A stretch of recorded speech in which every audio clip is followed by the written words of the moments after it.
ప్రధాని మోదీ మహిళలను కించపరిచే విధంగా వ్యాఖ్యలు చేశారని, మత విద్వేషాలను రెచ్చగొట్టే విధంగా చేసిన వ్యాఖ్యలు మరియు బండి సంజయ్ ఐఎన్సీ అంటే ఇండియన్ నేషనల్ కాంగ్రెస్ కాదని, ఇటలీ నేషనల్ కాంగ్రెస్ అంటూ కించపరిచే విధంగా మాట్లాడాడని నిరసిస్తూ కరీంనగర్ కాంగ్రెస్ శ్రేణులు ఆందోళన బాట పట్టాయి.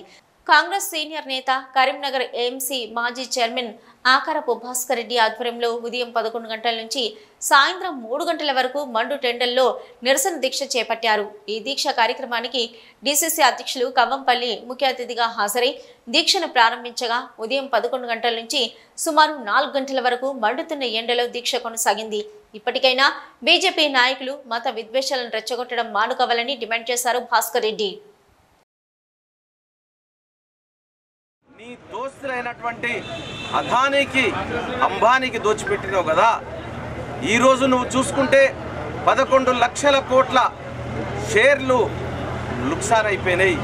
దాంట్లో ప్రభుత్వ పని ఉన్నది కదా, మరి ఎవరికి దోచిపెట్టినావు నువ్వు? రైల్వేలు ఎవరికి దోచిపెట్టావు? ఎయిర్పోర్ట్లు ఎవరికి దోచిపెట్టావు? అదేవిధంగా సీపోర్ట్లు ఎవరికి దోచిపెట్టావు?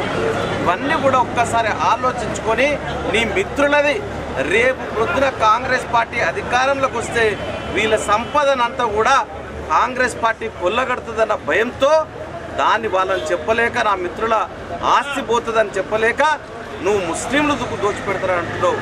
ఎప్పుడు కూడా కాంగ్రెస్ పార్టీ పేదల కోసం చేసినటువంటిది. ఆనాడు ల్యాండ్ సీలింగ్ తీసుకొచ్చి పేదలకు భూమి పంచింది. ఈరోజు నువ్వు కూడా ఏదైతే అదానికి కట్టబెట్టినవో భారతదేశం ఆస్తినంతా దాన్ని ఖచ్చితంగా కాంగ్రెస్ పార్టీ అధికారంలోకి రాగానే తీసుకుంటుందని తెలియజేస్తా ఉన్నాం.